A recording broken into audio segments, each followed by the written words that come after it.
that in Roundup it was not the glyphosate the most toxic, but that they are hidden poisons that are not declared as active ingredients, that are declared as inert, and that's a fraud, and that are even 1,000 times more toxic than glyphosate, which is a good marker. You can measure that in urine or in the blood or in the milk.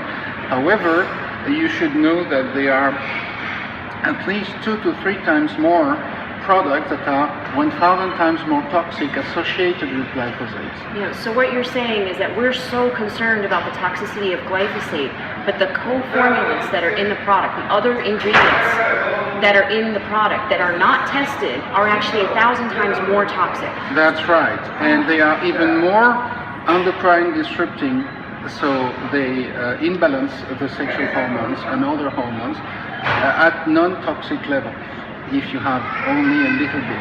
So, and that means endocrine disruptors means it can harm or halt the development of a fetus.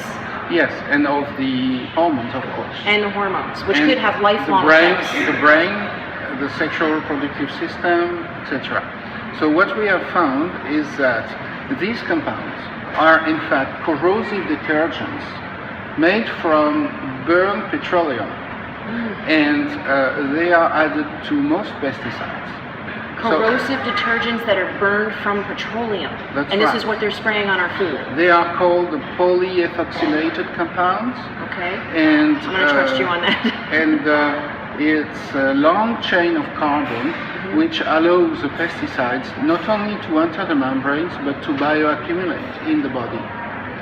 To bioaccumulate in the body. Would that mean collect in breast milk and bone marrow and Yes. kidneys and livers?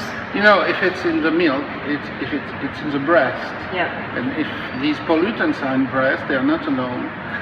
They can give some nodules and tumors and maybe cancers, and we should get rid of that. So there are several possibilities.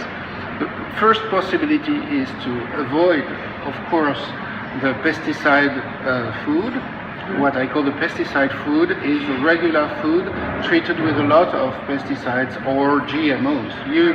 We should know that 100% of edible agricultural GMOs are just pesticide plants designed either to absorb Roundup for 80% of those, like Roundup Ready soya or Roundup Ready corn.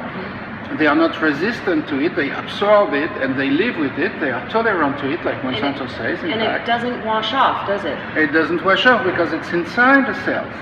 So you eat it as a nutrient.